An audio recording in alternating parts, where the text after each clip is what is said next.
আবার ফিরে এলাম নতুন একটা ব্লগ নিয়ে। আমরা সবাই জানি মেদিনীপুর থেকে খড়গপুর বা খড়গপুর থেকে মেদিনীপুর যাওয়ার জন্য আমরা হাই রোড ইউজ করি, হাই রোড আছে। তো আজকে তোমাদেরকে আমি অন্য একটি বাইপাস রাস্তা দেখাবো, যেটা মেদিনীপুর থেকে খড়গপুর যাওয়ার জন্য একটা শর্টকাট রাস্তা। চলো তাহলে বেশি দেরি না করে যাওয়া যাক।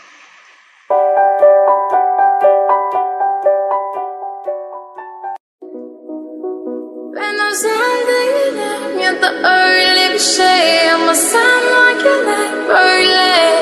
You said deep, early.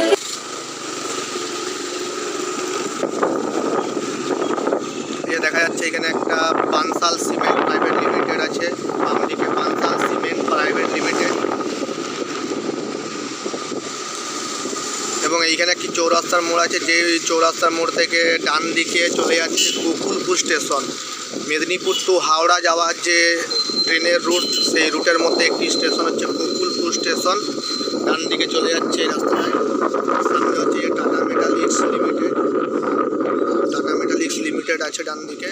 এই ডান দিকে দেখো টাটা মেটালিক্স লিমিটেডের 2 নম্বর গেট, এটা এই 2 নম্বর গেট। এই রাস্তাটা পুরোটা ইন্ডাস্ট্রিয়ালিস্ট এরিয়া। এখানে অনেক বড় বড় এবং ছোটোখাটো অনেক কিছু ফ্যাক্টরি আছে, বড় ছোট মিলে বহুত ফ্যাক্টরি আছে। আর একটা গেট টাটা মেটালিক্সের। এই রাস্তাটা সোজা একদম খড়গপুর টু মেদিনীপুর, খড়গপুর টু মেদিনীপুর এই রাস্তাটা। এবং টাটা মেটালিক্সের এই রাস্তায় আর একটা মেন গেট আছে, সেটাও ডান দিকে পড়বে। চলো সেই গেটটাও তোমাদেরকে দেখাই।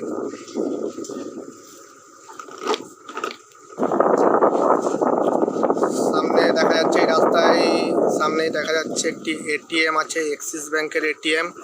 এবং এটি হচ্ছে এই রাস্তায় টাটা মেটালিক্সের মেন 1 নম্বর গেট। এবং এখানে একটা ব্যাংকও আছে, দেখা হচ্ছে ব্যাংক আছে, হ্যাঁ এখানে একটা ব্যাংক আছে।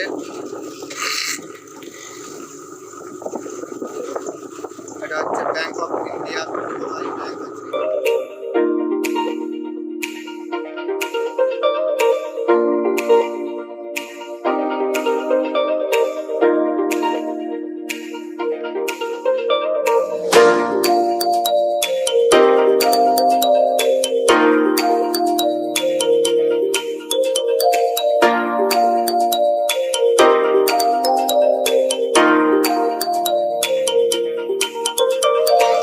কথা, এই রাস্তাটায় অনেকগুলো ইট ভাটা আছে, অনেকগুলো ইট ভাটা আছে।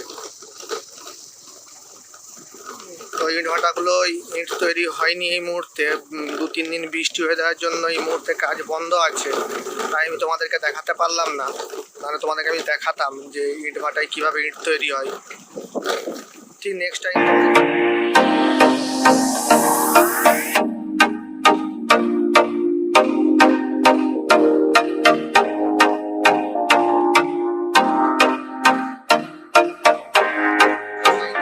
মেদিনীপুর টু খড়গপুর যাওয়ার পথে এই নদী পড়ে, কাঁসাই নদী। ঠিক আমি এখন যে জায়গাটায় দাঁড়িয়ে আছি, এই জায়গাটা একটা বাঁশের পোল ছিল খড়গপুর থেকে মেদিনীপুরের যোগাযোগের জন্য।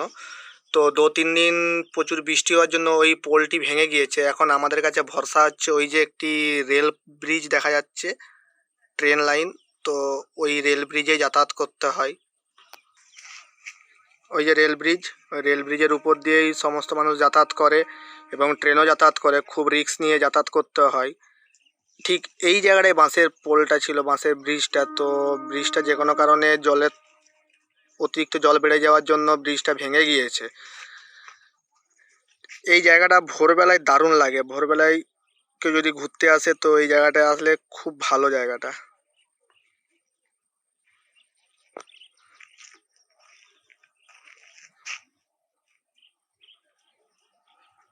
এই যে আমার সারথি দাঁড়িয়ে আছে, এই সারথিকে নিয়ে আমি সমস্ত জায়গায় যাতায়াত করি।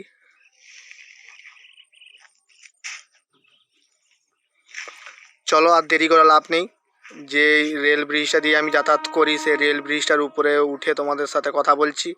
কারণ এটা একটা খুব আপ রাস্তা, খুব উঁচু রাস্তা। ওই রাস্তায় বাইকটা খুব স্পিডে তুলতে হয়, নাহলে বাইকটা ব্যাকে নিয়ে নিলে পড়ে যাওয়ার চান্স থাকে। এই যে ট্রেন যাচ্ছে, চলো তাহলে যাওয়া যাক, ব্রিজে উঠে কথা বলি।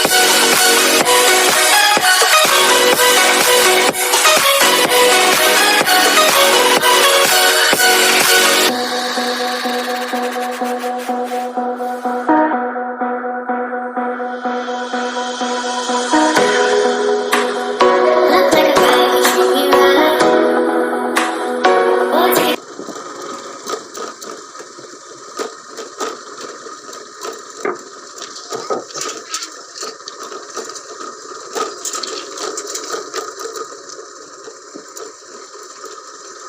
দেখো বন্ধুরা, কত মনোরম পরিবেশ, কত মনোরম দৃশ্য। আমি নদীর উপর দিয়ে যাচ্ছি এখন, কত সুন্দর লাগছে দেখো বন্ধুরা।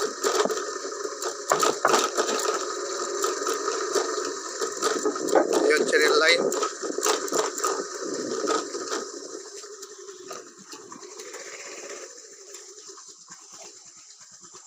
তো ভুল দিকে নিয়ে নিলে দাদা।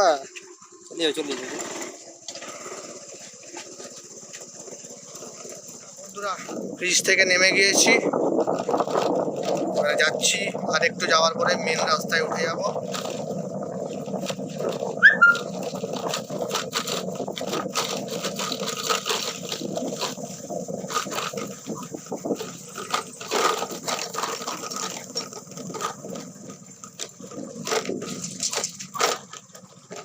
এই যে বাঁদিকে এটা দেখছো, এটা হচ্ছে কিছুদিন আগে আমাদের পশ্চিমবঙ্গ সরকার থেকে একটা হাট করেছে, যে হাটটা নাম সূর্যাস্তের হাট। প্রতি শনিবার দিন এই হাটটি এখানে বসে। এই হাটটার নাম হচ্ছে সূর্যাস্তের হাট। বাবা, এই রাস্তাটাও এত খারাপ।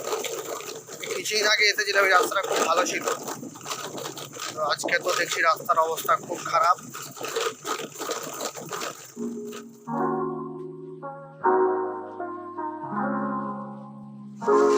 এই মেন রাস্তায় উঠলাম।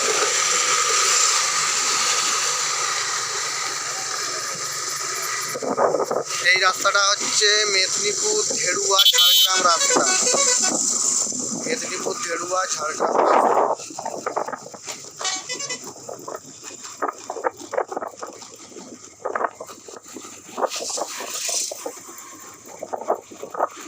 ডান দিকে হচ্ছে ইন্দিরাপল্লী যুব সংঘের একটা মাঠ আছে। সরি, বাম দিকে, বাম দিকে। আর এটা যে ডান দিকে দেখা যাচ্ছে, এটা হচ্ছে পশ্চিমবঙ্গ রাজ্য সরকারি কর্মচারী ফেডারেশন তাম্রলিপ্ত স্পিনিং মিল। এটা হচ্ছে তাম্রলিপ্ত স্পিনিং মিল।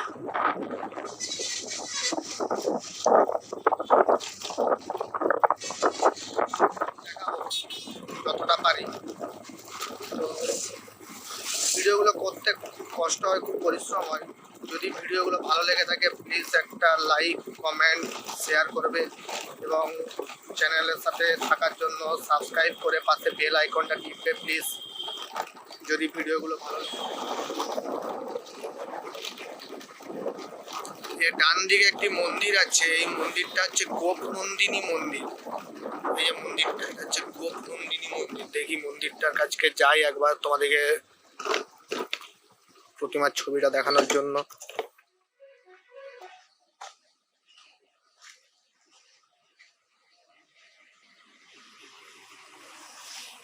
এখানে দুর্গা পূজা হয়।